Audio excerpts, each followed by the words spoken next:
Hello everyone, कैसे हैं आप सब? अरे सर, कैसे हैं ये ना पूछो। एग्जाम्स आने वाले हैं, टेंशन का माहौल है, समझ नहीं आ रहा क्या करे। बेटा ऐसा कुछ भी नहीं सोचना है, एकदम कॉन्फिडेंट रहना है, एकदम मोटिवेटेड रहना है। और एग्जाम्स का लेवल आपके लिए, आप ये सोचो कि मेरे लिए जो एग्जाम्स का लेवल आएगा बहुत नीचे आने वाला है, क्योंकि I am very well prepared. हमने बहुत अच्छे से मेहनत करी हुई है और हमको सब कुछ आता है। ऐसे कोई भी चीज नहीं है कि जो हमें नहीं आता है। बस थोड़ा लेट हो गया एग्जाम्स होने में, और कुछ भी नहीं हुआ है।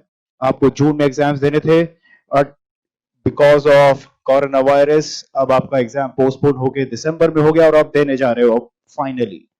तो अब आपको टेंशन लेने की जरूरत एकदम नहीं है। ये ना सोचना कि एग्जाम्स में क्या होगा, कुछ भी नहीं होगा।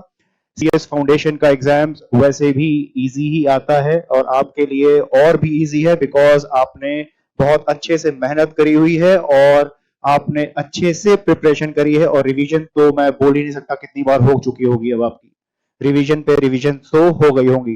बट बहुत से सीएस फाउंडेशन के स्टूडेंट्स का मेरे पास कॉल आया और उन्होंने बोला सर कि 11th स्टैंडर्ड और 12th स्टैंडर्ड में हम लोगों ने सभी सब्जेक्ट सीएस फाउंडेशन के पढ़े हैं, like accounts, like business management, like business environment, like economics, ये सब पढ़ा। बट सर एक सब्जेक्ट है, वो है लॉ का, जो हम लोग ने वहां पे नहीं पढ़ा था। तो सर कुछ ऐसा कर दो, या सर कुछ ऐसा बता दो कि इजीली हम लोग उसको पढ़ पाए और रिटेन कर सके। तो मैंने बोला कि भाई देखो, अब टाइम तो नहीं है, पहले तो हम लोगों ने क्लासेस में बहुत डिटेल में पढ़ा। तो बच्चा बोलता है कि सर आता सब कुछ है, सब कुछ आता है, ऐसा नहीं है कि एक भी चीज नहीं आती, सबके कॉन्सेप्ट्स बहुत अच्छे से क्लियर हैं। बट प्रॉब्लम क्या है? प्रॉब्लम ये है कि सर रिटेन नहीं हो पा रहा, बहुत ज्यादा लग रहा है, क्योंकि पिछले 2 साल से और सब तो पढ़ रहे हैं और सब सब्जेक्ट तो पढ़ ही रहे हैं, और वही सब सीएस फाउंडेशन में। बट लॉ सर पहली बार पढ़ा, और लॉ याद भी है, ऐसा नहीं याद नहीं हो रहा, याद भी हो जाता है, बट थोड़ा ज्यादा लगता है तो समझ नहीं आता कि एक तरह से कॉन्ट्रडिक्शन होती है या कॉन्फ्लिक्ट हो जाता है कि पॉइंट कौन सा कहाँ पे था। मैं समझ सकता हूँ कि आपके लिए सब्जेक्ट नया नया है, एकदम अच्छे से समझ सकता हूँ। तो मेरे पास एक्चुअली रिक्वेस्ट क्या आई है कि सर कुछ इंपॉर्टेंट टॉपिक्स बता दो एग्जाम्स के पहले, जिसको एक बार देख के चले जाए, सो दैट एग्जाम में कोई भी प्रॉब्लम ना आए। तो मेरे पास ऐसे बहुत से बच्चों को रिक्वेस्ट आई है कि सर सिर्फ आप लॉ का बता दो, और कोई सब्जेक्ट का हम लोग को नहीं चाहिए, सिर्फ लॉ का थोड़ा सा बता दो, कि हर एक चैप्टर में से कुछ कुछ इंपॉर्टेंट टॉपिक्स बता दो जिसको एक बार गो थ्रू हो जाए before going to appear for the exams. तो मैंने उसके लिए कुछ प्रिपेयर करा। मैंने सोचा कि पहले मैं व्हाट्सएप कर देता हूँ उन पर्टिकुलर स्टूडेंट्स को।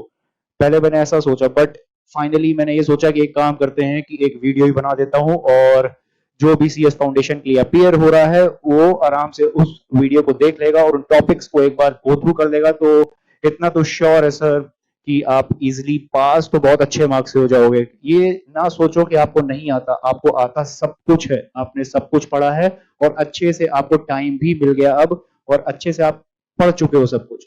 बट यही है कि सर रिटेन कैसे किया जाए, बहुत ज्यादा लगता है। तो उसके लिए मैं कुछ आपको इंपॉर्टेंट टॉपिक्स बता देता हूं अभी, कि भाई आपको हर एक पर्टिकुलर चैप्टर में लॉ के कौन कौन से इंपॉर्टेंट टॉपिक, मतलब इसको तो छोड़ के नहीं जाना है भूल से भी। और ऐसा भी हो सकता है कि जब आप लास्ट डे रिवीजन करो तो लास्ट डे रिवीजन में उनको एक बार उन पर्टिकुलर टॉपिक्स को एक बार देख लो, सो दैट आप एग्जाम में एकदम कॉन्फिडेंट होके जाना है आपको। बस दैट्स इट, और कुछ नहीं करना है। कि ऐसा ना लगे कि मुझे आता नहीं है, मैं भूल गया हूं या भूल गई हूं, ऐसा नहीं सोचना है आपको, किसी भी हाल में नहीं सोचना ऐसा। क्लियर है? और जब एग्जाम को अपीयर करने जाइए तो वही ऊपर वाले को बोलिए कि हमारे साथ चलिए। हाँ, ऊपर वाले का सपोर्ट बहुत जरूरी है बेटा।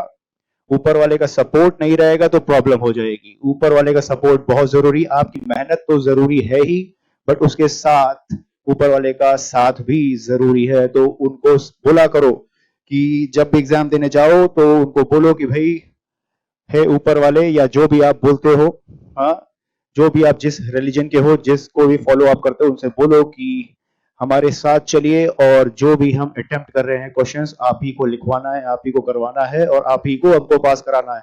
भरोसा करके देखो, सब सही होगा। अपने ऊपर भी भरोसा करो कि मेरी प्रिपरेशन बहुत अच्छी है और ऊपर वाले पे भी भरोसा करो और एकदम अच्छे से प्रे करके जाओ, क्योंकि सीएस के पेपर में ऊपर वाले का सपोर्ट भी चाहिए। वैसे तो मैं बोलूंगा इन जनरल कि हम लोग अपनी लाइफ में उनका सपोर्ट चाहिए, उसकी उनके बिना नथिंग इज पॉसिबल।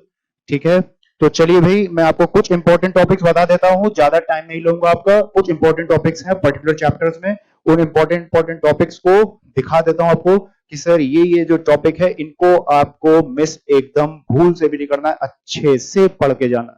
क्लियर है? चलिए भाई शुरू करते हैं। पहला चैप्टर हमारा है, कौन सा chapter sir? Introduction to law का चैप्टर है, फर्स्ट जो लॉ का है। तो उसमें पहला आपका है डेफिनेशन अंडर वेरियस स्कूल्स। आपने देखा होगा कि अलग अलग स्कूल्स हैं, हाँ, और अलग अलग ज्यूरिस्ट ने अलग अलग डेफिनेशंस दी है पर्टिकुलर स्कूल्स के अंदर। क्लियर है? तो अलग अलग स्कूल्स हैं, अलग अलग स्कूल्स के अंदर डेफिनेशंस दी है अलग अलग ज्यूरिस्ट ने। ठीक है, तो क्वेश्चन स्ट्रेट अवे क्वेश्चन आ सकता है आपका कि एक डेफिनेशन दे दी और आपसे पूछ लेंगे कि ये डेफिनेशन किस ज्यूरिस्ट की है। तो चार ऑप्शन आपको दे दिया, हाँ, चार ऑप्शन आपको दे दिए, अलग अलग ज्यूरिस्ट के नाम दे दिए आपको।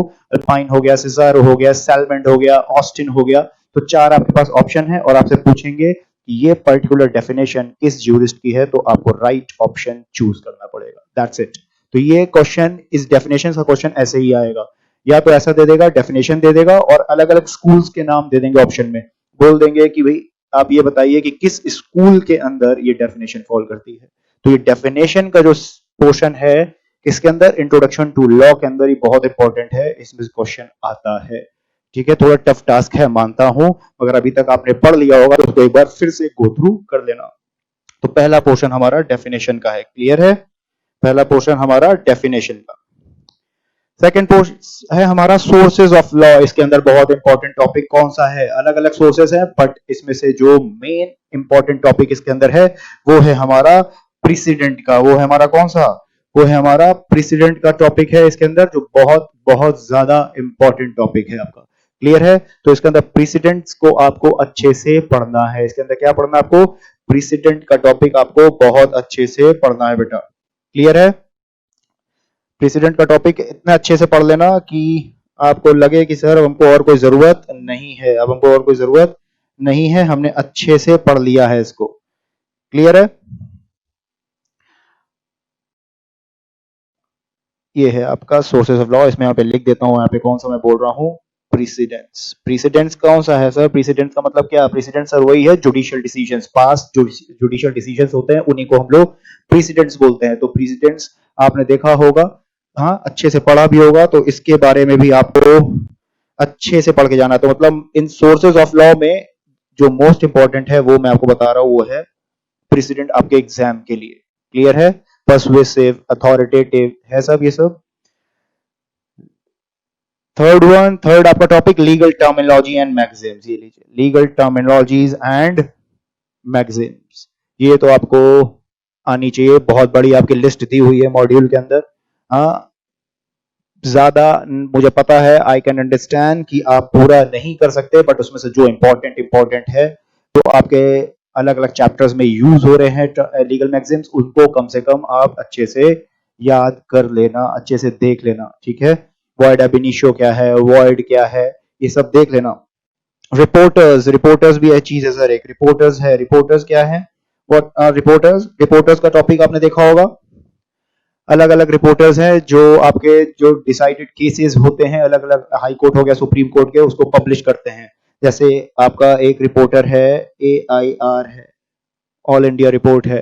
एक आपका कौन सा है sir? Supreme court cases, SCC है। क्लियर है? एक आपका ITR है, ITR इनकम टैक्स रिपोर्ट। तो क्या होगा इसके अंदर? तो सीधा बोल सकते हैं कि AIR stands for, AIR stand for, अच्छा और ऑप्शन आपको दे देगा, तो आपको बताना है कि AIR का मतलब क्या होता है। क्लियर है? तो ये कुछ टॉपिक इसके अंदर जो मुझे लगे कि सर ये जो इसमें से रिपीट बार बार होता है, डेफिनेशंस तो आती हैं बार बार।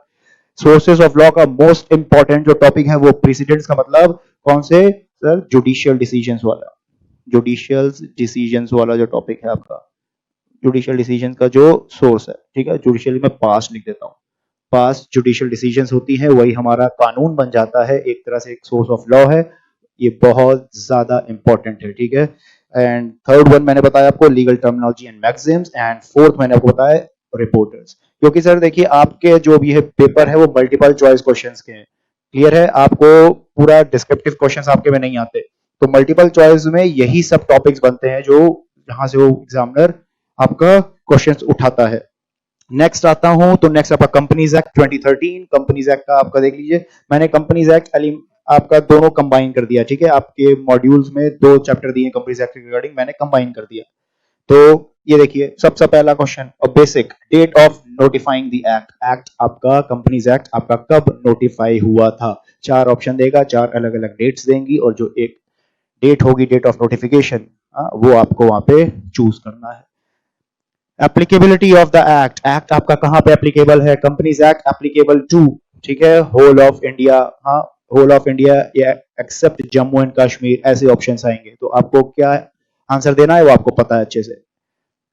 Definition of the term company, ये बहुत इंपॉर्टेंट है, कंपनी का मतलब क्या है, कंपनी किस सेक्शन के अंदर डिफाइंड है, ठीक है, कंपनी से किस सेक्शन के अंदर डिफाइंड है, ऐसे आ जाएगा the term company defined under section, और सेक्शन दे देगा, चार ऑप्शंस आपको दे देंगे सेक्शंस के, आपको राइट ऑप्शन चूज करना है।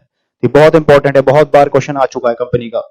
टाइप्स ऑफ कंपनी, बेसिकली इसमें आपको दो चीजें बोलूंगा करने को, जो बहुत अच्छे से करना तो आपको पूरा ही है, आप कर भी चुके होगे, और दो जो मेन है वो मैं आपको बता रहा हूँ, public and private and with section, ये भी लिख दे रहा हूँ विद सेक्शन, इसके लिए भी, दोनों के लिए विद सेक्शन, सेक्शन नंबर इनका पूछेगा आपको।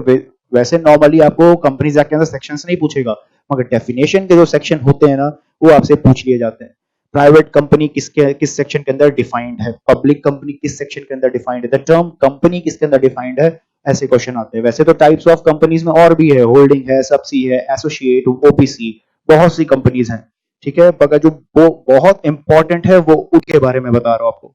ये जो मेरा सेशन है, ये जो ले रहा हूं, ये खाली सिर्फ आपको मोस्ट इंपॉर्टेंट टॉपिक्स के बारे में, भी डिटेल में कुछ नहीं बता रहा, कि बस ये टॉपिक्स आप एक बार देख लेना बस, ठीक है, एक बार देखना, आता आपको सब कुछ है, अपने माइंड में बैठा के चलो, आता मुझे सब कुछ है, हर एक चीज आती है मुझे, बट सर ने क्या बताया है, सर ने बस थोड़ा इंपॉर्टेंट टॉपिक बताया, बोला है कि एक बार इसको बस देख के जाना है, तो बस देख के चले जाना इनको एक बार। CIN sir, corporate identity number, हाँ जी सर, अब CIN आ गया और पूछेगा आपसे कि हाँ जी सर ये कॉर्पोरेट आइडेंटिटी नंबर जो है ये कितने डिजिट का होता है? हाँ जी सर, हम लोगों को पता है सर, ये एक अल्फा न्यूमेरिक कोड है और ये 21 डिजिट्स का होता है, याद है, हाँ 21 डेज का आता है, तो वही ऑप्शन आ गए चार, 21, 22, 23, 24, तो आपको राइट ऑप्शन चूज करना सर, हाँ जी 21। और कैसा है, ये अल्फा न्यूमेरिक है, अल्फाबेट्स भी हैं और नंबर्स भी हैं, क्लियर है, तो ये भी याद रखना आपको। नंबर ऑफ क्लॉजेज इन, ये क्लॉजेज का स्पेलिंग गलत लिखी यहाँ पे, हाँ number of clauses in MOA, हाँ जी सर, एमओए में कितने क्लॉजेज हैं, एमओए में कितने क्लॉजेज हैं, क्लियर है, आपसे क्लॉज के बारे में नहीं पूछेगा कि हाँ जी सर नेम क्लॉज के बारे में बताइए, सिचुएशन क्लॉज के बारे में बताइए, कैपिटल क्लॉज के बारे में बताइए, नहीं पूछ सकता क्योंकि मल्टीपल चॉइस है। आपसे क्या पूछेगा कि नंबर ऑफ क्लॉजेज कितने हुए, तो नंबर ऑफ क्लॉजेज आपको सर पता है, इन जर्नल नॉर्मली कितने हैं sir, 6, in case of OPC कितने सर, 7, एक आपका नॉमिनी क्लॉज या सक्सेशन क्लॉज जो होता है वो ऐड हो जाता है, क्लियर है, हाँ जी सर क्लियर है, एकदम क्लियर है, ये सब तो सर हम लोगों को आता है, हाँ जी जरूर आता है, आपको पढ़ा है आपने सब कुछ। नेक्स्ट टॉपिक एक इंपॉर्टेंट आपका जर्नल मीटिंग, हाँ जी सर थोड़ा लेंथी टॉपिक है, थोड़ा लेंथी टॉपिक है मगर इंपॉर्टेंट टॉपिक भी है। जर्नल मीटिंग एक आपकी एजीएम होती है सर, हाँ जी, और एक मेरी सर ईजीएम होती है, तो मैं बोलूंगा कि ये जो पोर्शन है ये वाला, ये बहुत इंपॉर्टेंट है, इसमें से क्वेश्चंस बहुत बनते हैं, ठीक है, एजीएम का टॉपिक आपको बहुत अच्छे से करना है, एजीएम का टॉपिक बहुत बहुत अच्छे से करके जाना है, whether the AGM can be held on public holiday or not, clear है, क्वेश्चन आ गया, ट्रू फॉल्स के में आ गया, हाँ ट्रू फॉल्स में भी आ सकता है क्वेश्चन। उसके बाद आपका notice of general meeting, notice of general meeting, हाँ जी sir, notice of general meeting कितने दिन पहले दिया जाता है, कितने दिन पहले दिया जाता है मीटिंग के, वो आपको लिखना सर, 21 डेज, 21 क्लियर डेज, हाँ जी सर 21 डेज, 22, 23, 2 वीक्स, कुछ भी आ जाएगा, तो राइट आंसर क्या है वो आपको पता है, राइट आंसर क्या है आपको अच्छे से पता है sir. Quorum of meeting, quorum कितना होता है मीटिंग को कन्वीन करने के लिए, वो भी आपको पता है अच्छे से, तो ये मैं आपको टॉपिक्स बता रहा हूँ, इसके अंदर क्या क्या टॉपिक्स हैं, छोटा छोटा आएगा इसके अंदर, ठीक है। मिनट्स ऑफ जनरल मीटिंग, हाँ जी sir, minutes of general meeting हो गई है, कितने दिन के अंदर आपको मिनट्स प्रिपेयर करना है? हाँ जी सर, वो भी सर 30 डेज या 45 डेज या 60 डेज या 90 डेज। आंसर आपको पता है सर, आंसर अच्छे से पता, मैं आंसर्स नहीं बता रहे हैं, डिस्कस नहीं कर रहा, बस आपको टॉपिक्स बता रहा हूं किस तरह से क्वेश्चन आ सकता है और कहां कहां से चांसेस है। तो एजीएम का टॉपिक सर बहुत इंपॉर्टेंट है, ये वाला टॉपिक बहुत बहुत इंपॉर्टेंट है एजीएम का। क्लियर है? एजीएम भी ऐसा नहीं बोलूंगा जो नहीं बोल रहा वो इंपॉर्टेंट नहीं है, वो भी है, मगर चांसेस किसके सबसे ज्यादा हैं, कौन कौन से क्वेश्चंस रिपीट होते हैं बहुत ज्यादा, वो टॉपिक्स मैं आपको बता रहा हूं। क्लियर है? Minimum and maximum number of directors, ये लीजिए minimum and maximum number of directors कितने होते हैं हर एक कंपनी में? हाँ जी सर, प्राइवेट कंपनी हो गई, प्राइवेट कंपनी मिनिमम कितने हैं, पब्लिक कंपनी में कितने हैं, हाँ ओपीसी भी होती है, 1% कंपनी में कितने होते हैं, ये आपको आना चाहिए अच्छे से, ये आपको अच्छे से आना चाहिए कि एक एक लाइन के क्वेश्चन है, एक एक लाइन के आंसर है, तो ये ऐसे ही क्वेश्चन आने हैं। Minimum number of board meeting in financial year, हाँ जी sir 4 board meeting, 3 board meeting, 6 board meeting, कितनी बोर्ड मीटिंग एक फाइनेंशियल ईयर में होती है? सीधा आपके पास ऑप्शन आना है और आपको चूज करना है। डेफिनेशन ऑफ केएमपी बहुत important, very important, definition of KMP आपके लिए बहुत ज्यादा इंपॉर्टेंट है, ठीक है। डेफिनेशन ऑफ केएमपी बहुत ज्यादा इंपॉर्टेंट है। आपके पास क्वेश्चन आ सकता है कि who is the one which is not included in the definition of KMP, और 4-5 ऑप्शन दे दिए आपको। कंपनी सेक्रेटरी हो गया, फुल टाइम डायरेक्टर हो गया, चार्टेड अकाउंटेंट हो गया और आपका चीफ फाइनेंशियल ऑफिसर हो गया। 4 ऑप्शन है, आंसर क्या है वो आपको पता होगा, आंसर अच्छे से आपको पता है। क्लियर है? तो डेफिनेशन आनी चाहिए आपको अच्छे से। मेरी तरफ से यही है कंपनीज एक्ट में जो मुझे लगता है इंपॉर्टेंट। हाँ, पूरा चैप्टर आपने ऑलरेडी पढ़ा, बस इन टॉपिक्स को आप सर एक बार छोड़ के ना जाना, ऊपर से एक बार पढ़ के चले जाना। नेक्स्ट आपका पार्टनरशिप एक्ट 1932, नेक्स्ट आपका पार्टनरशिप एक्ट 1932, इसके अंदर क्या क्या है ये भी देख लेते हैं। ये देखिए सेम क्वेश्चन जो कंपनीज एक्ट में मैंने बताया, when did the act came into force, partnership का एक्ट कब आया था फोर्स में, वो आपको पता होना चाहिए था। दूसरा एप्लीकेबिलिटी, ये एक्ट कहां कहां अप्लाई होगा, पूरे भारत में होगा, जम्मू कश्मीर को छोड़ के होगा, ठीक है, वो भी आपको अच्छे से पता है। Next definition of the term partnership, partnership क्या है सर, पार्टनरशिप क्या है, पार्टनरशिप क्या है डेफिनेशन, और मेन क्या है विद सेक्शन नंबर। मेन तो यही है सर, मेन विद, ये मेन तो यही क्वेश्चन तो इसी का आएगा, किस सेक्शन के अंदर the term partnership is defined, तो आपको वो करना याद जरूर करना। एसेंशियल्स ऑफ पार्टनरशिप, हाँ जी sir, essentials of partnership, association of 2 और मोर पर्सन, ठीक है, sharing of profit, mutual agency, business होना चाहिए, एग्रीमेंट होना चाहिए, ये सब है, ठीक है, तो ये आपको पता होना चाहिए अच्छे से। एसेंशियल्स क्या है पार्टनरशिप के। ट्रू टेस्ट ऑफ पार्टनरशिप बहुत important, very important, which is the true test of partnership, जितने एसेंशियल पॉइंट्स हैं 4 पॉइंट आपको दे देगा, आपसे पूछ लेगा कि हाँ जी सर बताइए which is the true test, क्या शेयरिंग ऑफ प्रॉफिट है ट्रू टेस्ट, क्या सर एग्रीमेंट होना चाहिए, क्या सर इसमें 2 और मोर पर्सन होना चाहिए, या सर म्यूचुअल एजेंसी होनी चाहिए। आंसर आपको पता है कि क्या है इसका answer, true test of partnership. Clear है? Types of partners, types of partner ये भी इंपॉर्टेंट है, अलग अलग टाइप दिए हैं पार्टनर्स के, ठीक है, एक्टिव डोरमेंट अलग अलग दिया हुआ है, स्लीपिंग अलग अलग टाइप्स ऑफ पार्टनर्स दिए हुए हैं बुक के अंदर, वो भी आपको एक बार रीड करके जाना। क्लियर है? एक सेंटेंस सीधा सीधा एग्जाम में क्वेश्चन में आ सकता है और पूछ सकते हैं आपसे ये कौन से टाइप ऑफ पार्टनर है, 4 ऑप्शन देगा, 4 पार्टनर्स के नाम दे देगा, ठीक है, कि डोरमेंट है या स्लीपिंग है या एक्टिव है, जो भी है। क्लियर है? और आपको एक चूज करना पड़ेगा उसमें से। Effect of non registration of firm, अगर फर्म आपकी रजिस्टर्ड नहीं है तो उसका इफेक्ट क्या होता है, 3 पॉइंट्स इसके अंदर है। हाँ, आई होप आपको याद होगा, ये भी बहुत इंपॉर्टेंट क्वेश्चन आपका बन सकता है इस टॉपिक में से। Dissolution of firm, dissolution of firm, clear है? डिफरेंस होता है डिसोल्यूशन ऑफ फर्म में एंड डिसोल्यूशन ऑफ पार्टनरशिप में, डिफरेंस होता है दोनों में, ठीक है। अगर आपको कॉन्सेप्ट क्लियर है तो मेरी बात आपको समझ आ रही होगी। हाँ जी सर, डिसोल्यूशन ऑफ फर्म में और डिसोल्यूशन ऑफ पार्टनरशिप पे डिफरेंस होता है। तो डिसोल्यूशन ऑफ फर्म जो टॉपिक है ये भी बहुत इंपॉर्टेंट है, ये भी बहुत इंपॉर्टेंट है। डिसोल्यूशन ऑफ फर्म क्या सर वॉलेंट्री है या sir with the order of court है, ठीक है। डिसोल्यूशन ऑफ फर्म क्या सर वॉलेंट्री हो रहा है या with the order of court हो रहा है, तो वॉलेंट्री हो रहा है तो कैसे कैसे हो रहा है, अलग अलग पॉइंट्स दिए हैं। क्लियर है? तो डिसोल्यूशन ऑफ फर्म का टॉपिक बहुत इंपॉर्टेंट आपके लिए। एलएलपी में आ जाते हैं तो difference between LLP and partnership, difference between LLP and partnership. अगर आपको पार्टनरशिप का चैप्टर अच्छे से आता है, कंपनीज एक्ट अच्छे से आता है, तो आपको एलएलपी का चैप्टर भी आप ऑटोमेटिकली आ जाएगा, क्योंकि जो एलएलपी है वो कॉम्बिनेशन है पार्टनरशिप एक्ट और कंपनीज एक्ट को मिला के। क्लियर है? कैरेक्टरिस्टिक्स ऑफ एलएलपी, ये भी इंपॉर्टेंट है, बहुत इजी है, बहुत इजी है, और क्वेश्चन यहां से स्ट्रेट अवे आता है, एकदम डायरेक्ट क्वेश्चन आता है। डेजिग्नेटेड पार्टनर क्या होते हैं, ये भी आपके पास क्वेश्चन एक आ सकता है। क्लियर है? कितने नंबर ऑफ डेजिग्नेटेड पार्टनर होने चाहिए, हाँ, कितनी रिक्वायरमेंट होती है, ये सब क्वेश्चन डायरेक्ट बन सकता है। तो ये टॉपिक आप अच्छे से डेजिग्नेटेड पार्टनर का भी कर लेना। क्लियर है? तो यहाँ पे ये पार्टनरशिप के कुछ मैंने 8-10 टॉपिक डाले हैं कि जो मुझे मोस्ट इंपॉर्टेंट लगते हैं। क्लियर है? नेक्स्ट आपका है chapter Indian contract act. Indian बहुत one of the lengthiest chapter of foundation syllabus. पूरे फाउंडेशन सिलेबस को देख लिया जाए ना, तो उसमें से लॉ में बोला जाए तो एक आपका इंडियन कॉन्ट्रैक्ट है जो सबसे ज्यादा बड़ा चैप्टर है। ठीक है? तो अब इस चैप्टर में से मैं क्या छांटू, क्या निकालू, मुझे समझ नहीं आ रहा था, बट मैंने पूरी कोशिश करी है कि कम से कम जो इंपॉर्टेंट लगते हैं टॉपिक, मैं एक्चुअली उसको एक तरह से आपके सामने पेश करूं, एक तरह से आप उसको कम से कम ना छोड़ना। तो ये सेम क्वेश्चन पहला आ सकता है, when was the act notified, when was the act came into force. दूसरा आपका क्या है सर? दूसरा आपका है एप्लीकेबिलिटी। दूसरा आपका वही है एप्लीकेबिलिटी, एप्लीकेबल कहां पे है ये वाला act. And the third question, then the third topic क्या हो सकता है? Important definition with sections. अलग अलग डेफिनेशंस हैं, अलग अलग डेफिनेशंस हैं। हाँ जी सर, डेफिनेशंस तो हैं।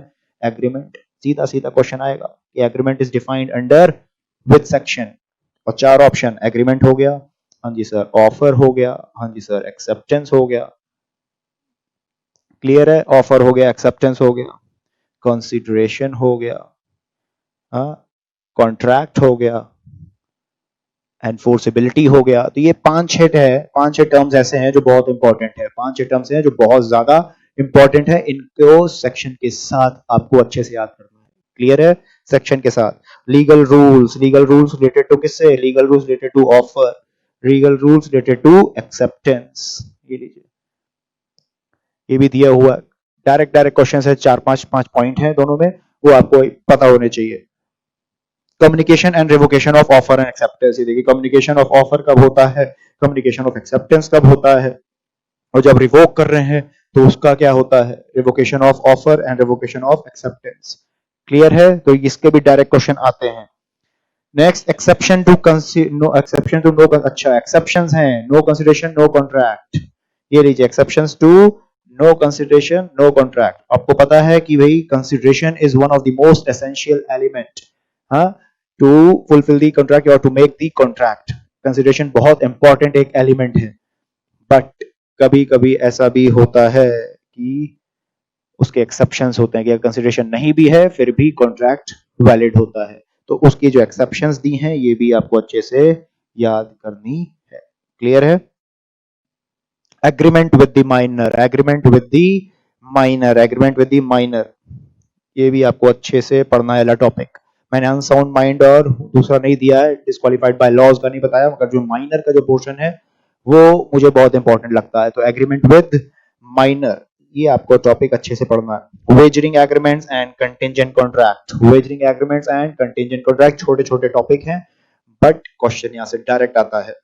और एक आपका है क्वासी कॉन्ट्रैक्ट, क्वासी कॉन्ट्रैक्ट का भी टॉपिक एक अलग सा है पूरा पूरा, ये भी आपको एक बढ़िया सा टॉपिक अच्छे से करना है एकदम। Kinds of guarantee, kinds of guarantee आ गया भाई, ये किसका है सर? ये इंडेमनिटी एंड गारंटी का एक टॉपिक है आपका, स्पेशल काइंड ऑफ लॉ है, उसका पहला जो है पोर्शन है वो है इंडेमनिटी एंड गारंटी का होता है। तो अलग अलग आपकी गारंटीज होती हैं, उनको करना है आपको। तो types, kinds of guarantees. Next आपका 2 टॉपिक आपके छोटे छोटे हैं, payment and plays and contract of agency. ये आपका पता है ना, ये स्पेशल कॉन्ट्रैक्ट है सब, ये पता होगा आपको सर? हाँ जी सर, ये स्पेशल कॉन्ट्रैक्ट है, हम लोग को पता है, सब पता है सर आपको, सब कुछ आप लोगों को आता है, हर एक चीज आती है आप लोगों को। क्लियर है? हर एक चीज आती है। बच्चा बोलता है कि सर अगर हर एक चीज आती है तो आप क्यों आए हो भाई? हाँ, आप क्यों आ गए फिर बोलने? अरे बेटा मैं इसलिए आया हूँ सो दैट आप बस क्या कर लो, आखिरी में एक बार इन टॉपिक्स को एक बार देख लेना, क्योंकि बहुत से बच्चों की क्वेरी आई कि सर लॉ के बारे में थोड़ा सा कुछ इजी कुछ या कुछ टिप्स दे दो, तो मेरे दिमाग में यही आया कि यही कर लेते हैं कि इंपॉर्टेंट टॉपिक्स बता देते हैं और इसको आप एटलीस्ट इसको एक बार पढ़ के चले जाना, क्योंकि मुझे पता है लास्ट डे ऑफ एग्जाम्स में हम लोग पूरी बुक कवर नहीं कर पाते, नहीं हो पाता। हाँ, तो एटलीस्ट इनको ही कर लेना बहुत है आपके लिए। क्लियर है? तो ये कॉन्ट्रैक्ट एक्ट का था। नेक्स्ट आपका है अब sales of good act. Sales of good act, तो सेल्स ऑफ गुड एक्ट में वही पहला क्वेश्चन कहां आ सकता है, केम इनटू फोर्स ऑन, कब आया। नेक्स्ट आपका applicability of the act. Clear है?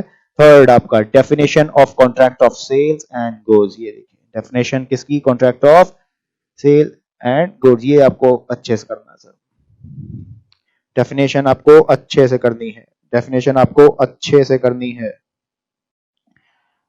डिफरेंस बिटवीन, इसका लिखा डिफरेंस, अच्छा डिफरेंस बिटवीन आपका किसका किस में आ सकता है। डिफरेंस बिटवीन में आपको दिखता दो टॉपिक हैं डिफरेंस बिटवीन के आपके, एक आपका सेल एंड एक क्या है, sale and agreement to sale, एक डिफरेंस इसका, और एक आपका सेल एंड हायर परचेज। ये डिफरेंस आपको अच्छे से पढ़ना है।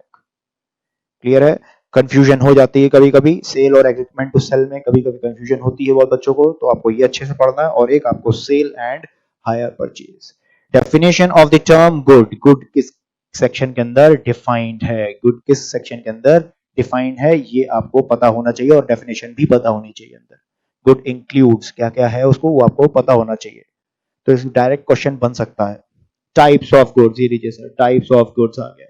हाँ, एग्जिस्टिंग है, फ्यूचर है, कंटिंजेंट है, क्या है, टाइप्स ऑफ गुड्स, ये भी आपको पता होना चाहिए। Doctrine of caveat emptor, doctrine of caveat emptor, ये भी आपको फिर पता होना चाहिए। डॉक्ट्राइन ऑफ कैवेट एम्पटर, ये भी आपको पता होना चाहिए। ये पूरा नहीं लिखा है, मैं इसको पूरा लिख देता हूँ। डॉक्ट्राइन ऑफ कैवेट, ये CA है, ठीक है, CA, doctrine of caveat emptor. Clear है? नेक्स्ट आपका है definition of condition and warranty. Lengthy topic है, लेंदी टॉपिक है इस आपके चैप्टर के अंदर। हाँ, क्योंकि इसके अंदर इसके टाइप्स दिए हैं, types of conditions, types of warranties दी हुई हैं, तो एटलीस्ट इसके अंदर डेफिनेशन का जो पोर्शन है ना, कि कंडीशन होता क्या है, वारंटी होता क्या है, किस सेक्शन के अंदर है, एटलीस्ट इतना तो आपको अच्छे से पता ही होना चाहिए। और जो बाकी टाइप्स हैं वो तो आपको पता है, वो आपको ऑलरेडी पता है, मगर इनके सेक्शंस आ सकते हैं सर, इसके सेक्शन किस सेक्शन के अंदर डिफाइंड है, तो ये आपको अच्छे से पता होना चाहिए। तो ये मेरा मतलब जहां जहां मैं डेफिनेशन वर्ड यूज कर रहा हूँ, डेफिनेशन ऑफ पर्टिकुलर टर्म, कोई भी टर्म की, तो उसको मतलब ये मैं बोल रहा हूँ कि उसका सेक्शन बहुत इंपॉर्टेंट है आपके लिए, उसका सेक्शन आ सकता है वहां पे। क्लियर है? कॉन्सेप्ट तो आ ही सकता है, सेक्शन भी आ सकता है उसका। ऑक्शन सेल, ये ऑक्शन सेल लिखा, ये ऑक्शन सेल, ये सब टाइपिंग एरर्स हैं। ठीक है, तो ऑक्शन सेल देखना है आपको। ऑक्शन सेल क्या होती है, बोली लगाओ, हाँ जी सर, बिड्स लगाते हैं, हाँ, और हैमर को पटकते हैं। ठीक है, एक्सेप्टेंस ऑफ द बिड्स, याद है कुछ? हाँ जी सर, याद है। Right of unpaid seller, unpaid seller कौन होता है और उसके क्या क्या उसके हक हैं। ठीक है, right of unpaid seller, stop the good in transit, right to resale, यही सब होते हैं राइट्स। हाँ जी सर, यही सब होते हैं राइट्स, याद आ रहा है। ट्रेडिंग कॉन्ट्रैक्ट्स, ठीक है, ट्रेडिंग कॉन्ट्रैक्ट्स आपको याद है सर, CIF, हाँ, CIF याद है कि नहीं याद है? ट्रेडिंग कॉन्ट्रैक्ट्स, ट्रेडिंग कॉन्ट्रैक्ट्स होते हैं FOB, फ्री ऑन बोर्ड, याद है? क्लियर है?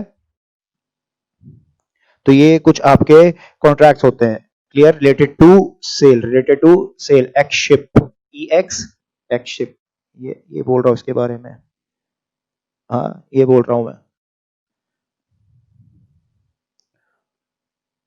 क्लियर है? तो ट्रेडिंग कॉन्ट्रैक्ट्स अलग अलग होते हैं, उनके बारे में आपका उनका खाली फुल फॉर्म ही पूछ सकता है, तो वो आपको फुल फॉर्म भी आपको आना चाहिए। क्लियर है? फुल फॉर्म भी आपको आना चाहिए। CIF भी होता है, ठीक है, कॉस्ट इंश्योरेंस फ्रेट, ये भी होता है आपका। क्लियर है? और भी होते हैं इसके अंदर, वो भी आपको देखना है। तो अलग अलग ट्रेडिंग कॉन्ट्रैक्ट्स कौन से हैं। Negotiable instrument act, negotiable instrument act sir, पहला क्वेश्चन वही जो आ सकता है, केम इनटू फोर्स ऑन, कब आया था वो बताइए। सेकंड, इसकी एप्लीकेबिलिटी बता दीजिए सर, एप्लीकेबिलिटी बता दीजिए, ऐसा क्वेश्चन आ सकता है। Next, definition of negotiable instrument, definition of term negotiable instrument क्या होता है सर, हमको पता है नेगोशिएबल इंस्ट्रूमेंट तो promissory note, bill of exchange and cheque होता है सर, किस सेक्शन के अंदर, वो आपको आना चाहिए। Essential features of negotiable instrument, जो अलग अलग नेगोशिएबल इंस्ट्रूमेंट्स हैं उनके एसेंशियल फीचर्स बताइए। उनके फीचर्स बताइए नहीं, वो आपके क्वेश्चन नहीं आएगा, आपको पता होना चाहिए सो दैट किसी भी एक फीचर से रिलेटेड आपका क्वेश्चन आ सकता है। क्लासिफिकेशन ऑफ नेगोशिएबल इंस्ट्रूमेंट, हाँ जी सर पता है, अच्छे से पता है। प्रॉमिसरी नोट है, बिल ऑफ एक्सचेंज है, और एक सर मेरा चेक है। हाँ क्लासिफिकेशन, अच्छा सर ये क्लासिफिकेशन है, क्लासिफिकेशन ये वाला नहीं है, ये तो नीचे मैंने लिख दिया ये क्लासिफिकेशन ये वाला नहीं है, क्लासिफिकेशन एक दूसरा है। क्या है सर ये क्लासिफिकेशन वाला? क्यों भाई, क्लासिफिकेशन वाला क्या है? क्लासिफिकेशन वाला कौन सा है सर? क्लासिफिकेशन में उसका बोल रहा हूँ, क्लासिफिकेशन में इसका बोल रहा हूँ कि एक मिनट बता रहा हूँ। क्लासिफिकेशन ये है आपका, ये लिखता हूँ यहाँ, एरो बना देता हूँ, यहाँ पे लिख लेता हूँ। हाँ जी सर, सर इंस्ट्रूमेंट आपका जो है सर वो क्या ऑर्डर इंस्ट्रूमेंट है? जो इंस्ट्रूमेंट है क्या सर वो एक ऑर्डर इंस्ट्रूमेंट है? हाँ जी सर। सर इंस्ट्रूमेंट क्या है वो सर, आपका कोई टाइम इंस्ट्रूमेंट है क्या सर? आपका इंस्ट्रूमेंट जो है क्या वो डिमांड इंस्ट्रूमेंट है? हाँ सर, सब याद आ रहा है?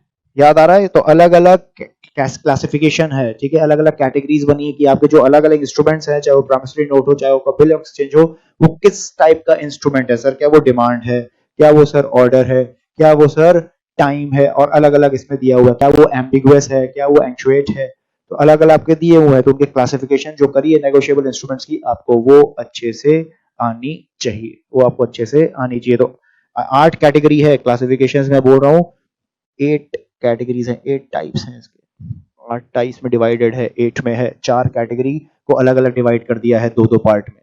क्लियर है? तो आपको ये अच्छे से आना चाहिए।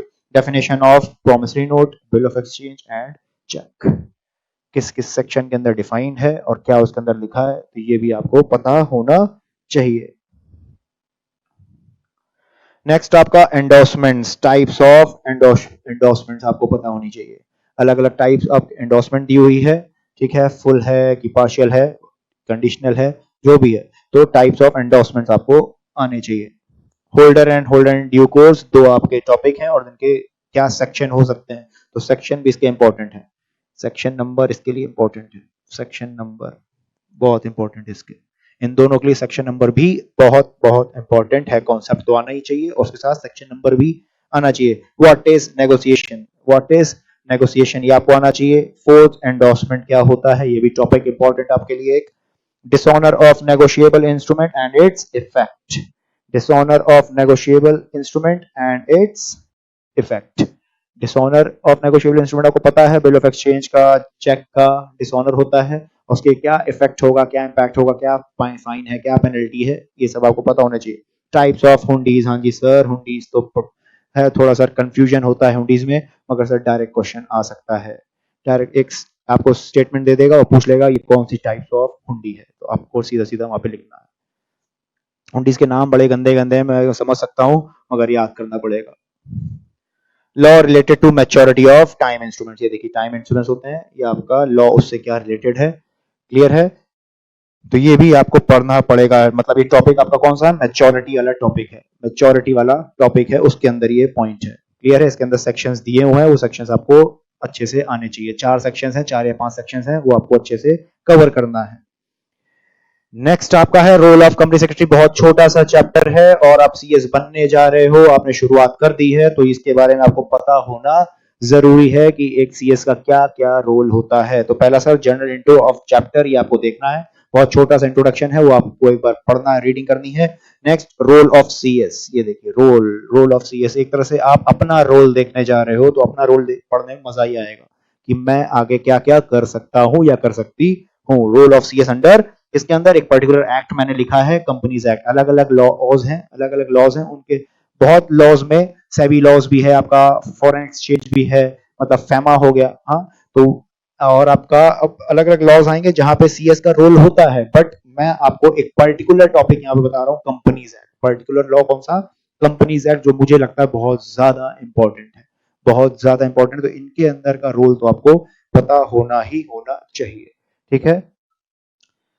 CSSKMP इन द कंपनी, ये आपको इसके अंदर दो रूल पढ़ने हैं, एक रूल 8 और एक रूल 8A पढ़ना है सर, रूल 8A पढ़ना है, ठीक है। CSS company, appointment of CS, इसी से रिलेटेड है सब कुछ, क्लियर है। अपॉइंटमेंट ऑफ, ये सेक्शन आपको पता होगा, सेक्शन 203, क्लियर है। तो ये आपको पढ़ना है इसके अंदर। तीन चार टॉपिक देखिए मैंने लिखा इसके अंदर, जर्नल इंट्रो लिख दिया है, रोल क्या है उसका, और आपका CSSKMP in the company and appointment of a CS, clear है। मैंडेटरी अपॉइंटमेंट कब कब होती है कंपनी सेक्रेटरी के, रूल के अंदर लिखा हुआ है, ठीक है। मैंडेटरी अपॉइंटमेंट कब कब होती है CS की, सब कुछ लिखा है, सब कुछ रूल्स में लिखा हुआ है, क्लियर है। पेड अप कैपिटल कितनी होनी चाहिए, तो CS का अपॉइंटमेंट होना चाहिए। डायरेक्ट क्वेश्चन आ सकता है, एकदम डायरेक्ट, तो आपको राइट ऑप्शन चूज करना पड़ेगा। और लास्ट चैप्टर हमारा जो है वो साइबर लॉज, मतलब एक तरह से वही IT एक्ट है हमारा 2000, और उसमें सबसे पहला टॉपिक जो मुझे लगता है वो लगता है कि व्हाट इज साइबर स्पेस, ये आपको पता होना चाहिए, साइबर स्पेस क्या होता है। Next, what are cyber laws, cyber laws के बारे में आपको पता होना चाहिए कि साइबर लॉज क्या है। What is IT act, information technology act क्या है, कब आया था, ये भी आपको पता होना चाहिए इसमें।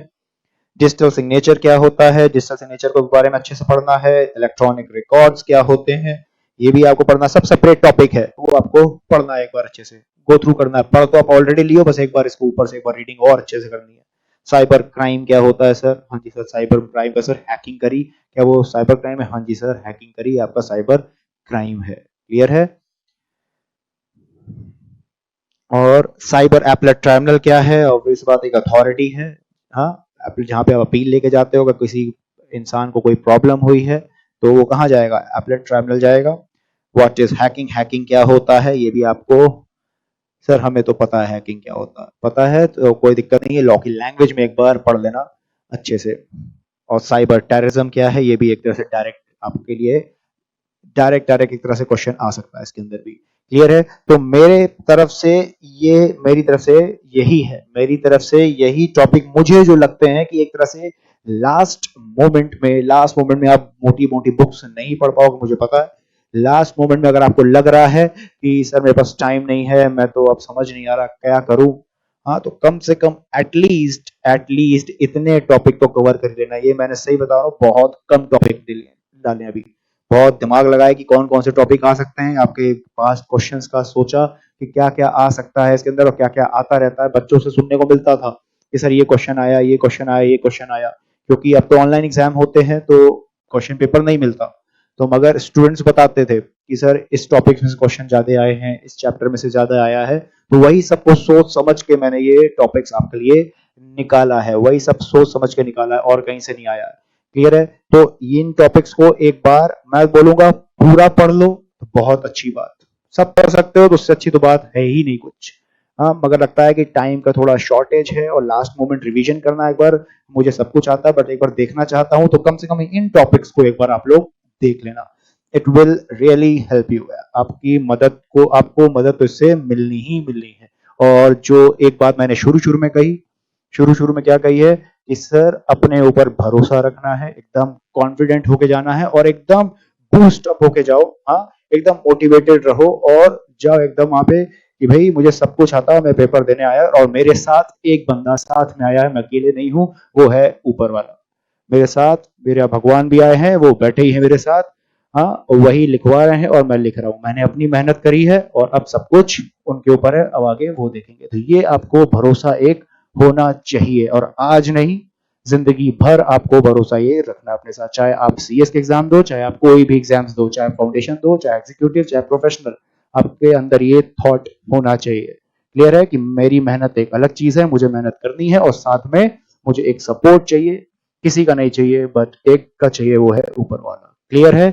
चलिए भाई, ऑल दी वेरी बेस्ट, अच्छे से एग्जाम देना अपना, और टेंशन लेने की कोई जरूरत है ही नहीं, क्योंकि हमें तो सर सब कुछ आता है, हमने तो बहुत अच्छे से पढ़ाई करी हुई है, हमारा तो सर बाएं हाथ का खेल है। चलिए भाई, bye bye and take care and all the very best.